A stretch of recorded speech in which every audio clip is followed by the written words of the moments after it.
ہمارے ہاں یہ تصور پایا جاتا ہے کہ یہ 9/11 کے بعد کچھ اچانک کے پودا کھڑا ہو گیا ہے جسے ہم اسلاموفوبیا کہتے ہیں.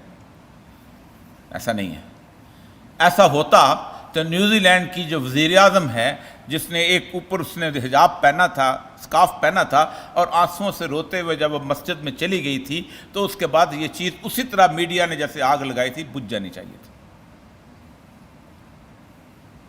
لیکن اول تو میڈیا کی نیت اور تھی, کیونکہ ہمارے ہاں آج کل یہ بات کرنے میں جب لکھتا ہوں تو لوگ کہتے ہیں کہ اس کے دل میں ابھی تک جو ہے نا وہ تعصب نہیں جاتا, غصہ نہیں جاتا, سب کچھ نہیں جاتا. میں نے کہا مسئلہ سارا یہ ہے کہ جس دن وہ 50 مسلمان شہید ہوئے ہیں, میں نے کاؤنٹ کیا تھا کو 250 کے قریب اور مسلمان افغانستان میں, شام میں, فلسطین میں, عراق میں, ان جگہوں پہ شہید ہوئے تھے, اور کشمیر, انڈین فورسز اور امریکن فورسز.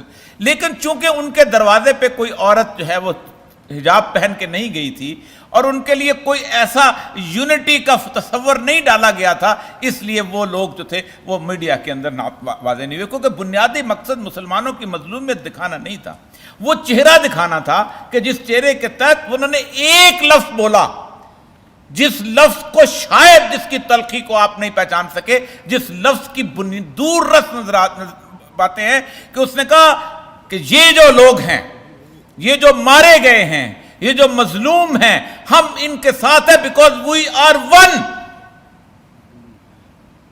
اس لفظ کی بنیاد کے اوپر آج سے 100 سال پہلے نیشن سٹیٹس قائم ہوئی تھی. وی آر ون, ہم ایک ہیں, ہم ان کے ساتھ کھڑے ہوں گے. اور اس وی آر ون کو پوری دنیا میں ایکسپلائٹ کیا گیا. یہ چیزیں ایسی نہیں کریٹ ہوئیں. 735 میں ایک شخص تھا, وہ اس سے کہتے ہیں پاگانینی, الیگزینڈر پاگانینی. الیگزینڈر پاگانینی جو تھا, اس کو پوپ نے امپلائی کیا, اور پوپ نے کہا کہ تم جا کے عربی سیکھ کے آؤ. میں اس سے پہلے کی بات نہیں کر رہا, جو دمشق میں جو پادری تھا, جو جان آف دمشق کہا جاتا ہے جس بندے کو, وہ جس نے بڑی عجیب و غریب بکواس کی تھی سید الانبیاء صلی اللہ علیہ وسلم کے بارے میں. اس پاگانینی, الیگزینڈر پاگانینی نے قرآن پاک جو ہے اس کو ایک ترجمہ کیا, اور صرف ترجمہ نہیں کیا, اس کا عربی ٹیکسٹ چھاپا, اور عربی ٹیکسٹ میں بھی مختلف قسم کی اغلاط جو تھیں وہ رکھیں, اور وہ کسی حد تک ان کے پاس رہا. 1400 کچھ میں گٹنبرگ نے جب وہ آیا ہے چھاپا خانہ, تو اس قرآن پاک کو جب چھاپا گیا, تو وہ قرآن پاک استنبول میں خلافت عثمانیہ میں ترکوں کے پاس پہنچا, تو انہوں نے دیکھا کہ اس میں تو بہت ساری ایسی اغلاط ہیں کہ جس میں ترجمے کے, جس میں جو عربی اگر لوگوں نے پڑھ لی تو وہ قرآن کے مطالب جو ہیں وہ بالکل مختلف ہو جائیں گے. آپ حیران ہوں گے, ہمارے ہاں حسن نثار صاحب بھی, دوسرے بھی, وہ جی جب ادھر تھا تو عثمانیوں نے وہاں پر چھاپا خانے پہ پابندی لگا دی تھی. کوئی تاریخ پڑھتا نہیں, ظاہر بات ہے. تو اس وقت انہوں نے کہا کہ قرآن پاک جو ہے اس چھاپا خانے پہ اور حدیث کی کتاب نہیں چھپے گی. It should be authenticated by the hand written people, وہ جو کاتب ہوتے ہیں, اور اس کے بعد اس کو باقاعدہ تصدیق کریں گے وہ علماء کہ یہ واقعی قرآن صحیح ہے, یہ حدیث صحیح ہے. اس کے علاوہ پوری کی پوری خلافت عثمانیہ میں ہر طرح کی کتاب چھپتی رہی ہے, ہر طرح کی, کیونکہ وہ اغلاط والا قرآن اس کو تلف کیا نسخے, آج بھی اس کا ایک نسخہ جو ہے وہ کہیں پڑا ہوا ہے. اس کے آغاز کے ساتھ پوپ آف ویٹیکن سٹی نے کم از کم 150 ایسے مورخین کو امپلائی کیا کہ جنہوں نے اسلام کے بارے میں کتابیں لکھنا شروع کی, اور اوریجنل سورسز سے لے کے کتابیں لکھنی شروع کی. سب سے پہلی کتاب جو آپ حیران ہوں گے ٹرانسلیٹ ہوئی ہے ان جگہوں پہ, وہ تھی تاریخ طبری.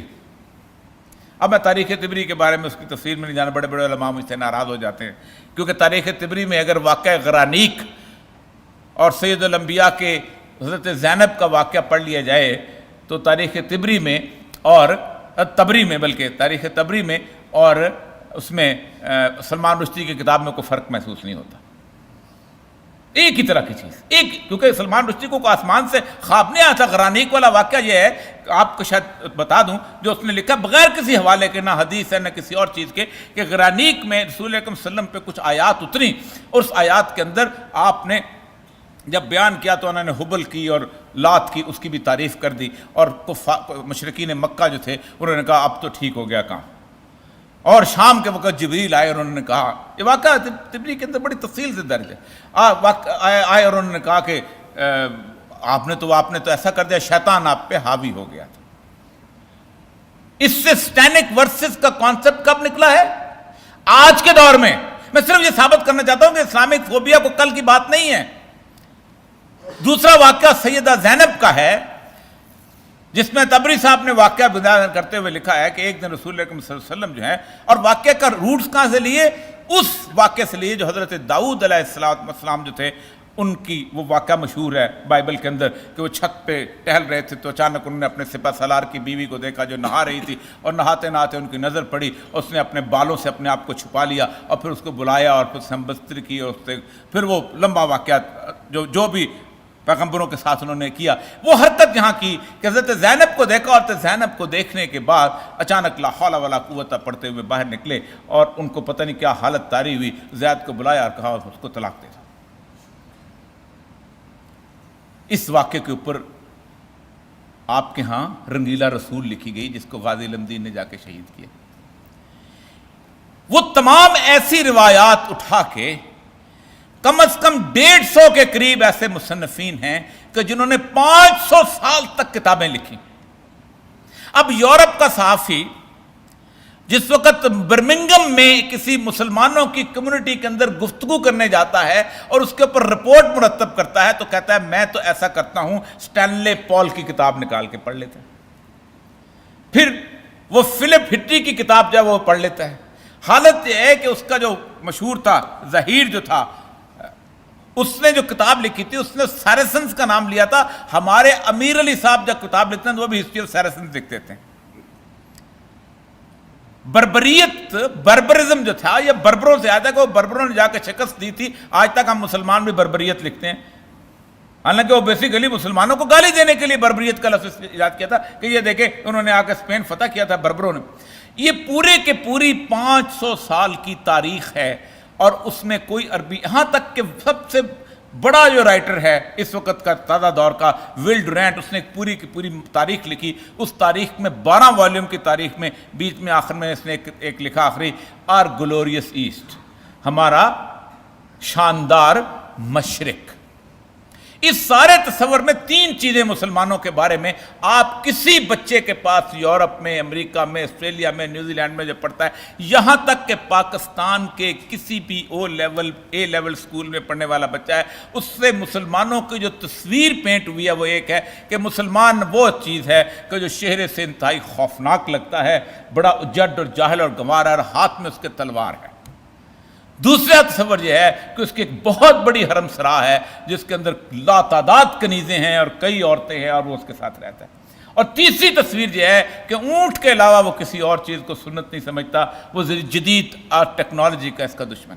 یہ تینوں چیزیں، حالت یہ ہے کہ ابوالحسن ندوی نے جو اپنا سفرنامہ لکھا ہے امریکہ جانے والا، تو انہوں نے کہا کہ مجھ سے بار بار سوال ہوتا تھا کہ کیا تمہاری بھی حرم سرائیں ہیں؟ مجھ سے سوال ہوتا تھا کہ کیا تم اب بھی تلوار کو صبح اٹھ کے تیز کرتے ہو؟ مجھ سے سوال ہوتا تھا تو کیا تم اونٹ کے علاوہ کسی سواری کو پسند نہیں کرتے؟ یہ وہ لوگ تھے جو یورپ کے اندر، امریکہ کے اندر بڑے بڑے اسکالرز تھے۔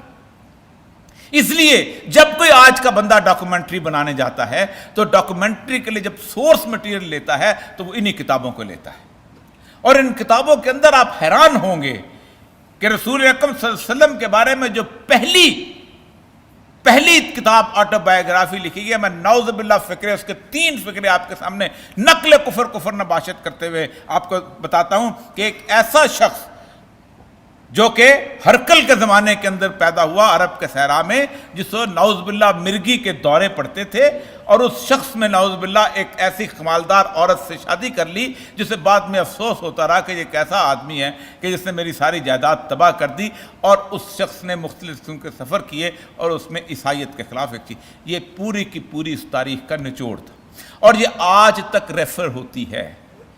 نفسیات کا کوئی ایم اے بیٹھا ہوگا، اس کو اٹھائیے گا، جب وہ ہسٹری پڑھتا ہے، کس کی؟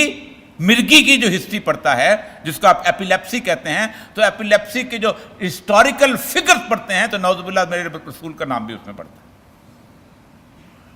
یہ ہے وہ تاریخ جو مجتمع ہو کے پہنچی ہے، اور جب وہ آسٹریلیا کا بندہ جو ہے، جب وہ کسی اور جگہ کا بندہ جو ہے، اپنا صحافی جو ہے، دانشور جو ہے، وہ بیٹھتا ہے تو کہتا ہے 700 سال پہلے لکھی گئی تھی بھائی.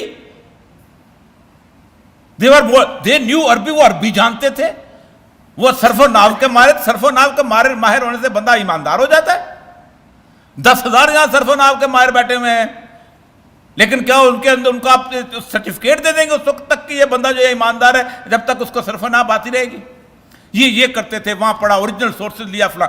کسی شخص میں آج یورپ میں بیٹھ کے توفیق نہیں ہوتی کہ وہ جائے اور اس احادیث کے ذخیرے کو اٹھائے، اور اس کے اندر مسلمانوں نے جرح و تعدیل کا جو کام کیا ہوا ہے، وہ جو انہوں نے موضوعات کی کتابیں شائع کی ہیں، وہ لے کے نکلے. قطعاً نہیں.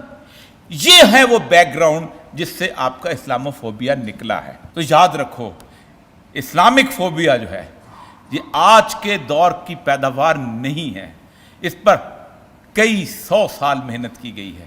آج آپ کسی شخص کو ملا علی قاری کی موضوعات کبیر پڑھا کے سمجھا نہیں سکتے کہ یہ جھوٹی حدیثیں ہیں. وہ کہتا ہے Stanley Poole has referred it. وہ کہتا ہے مونٹگمری واٹ سیز سو. وہ کہتا ہے they are the people. آج جس ملک میں تصوف جو ہے وہ انگریز کی کتابوں سے پڑھا جائے، آپ دیکھ لیں آپ کا سب سے بڑا اتھینٹیکیٹڈ رائٹر کون ہے پاکستان میں، جس سے ہم کشف المحجوب کی اور دادا گنج بخش کی اور فرید الدین اس کی تاریخیں سے پڑھتے ہیں؟ انگریز ہے.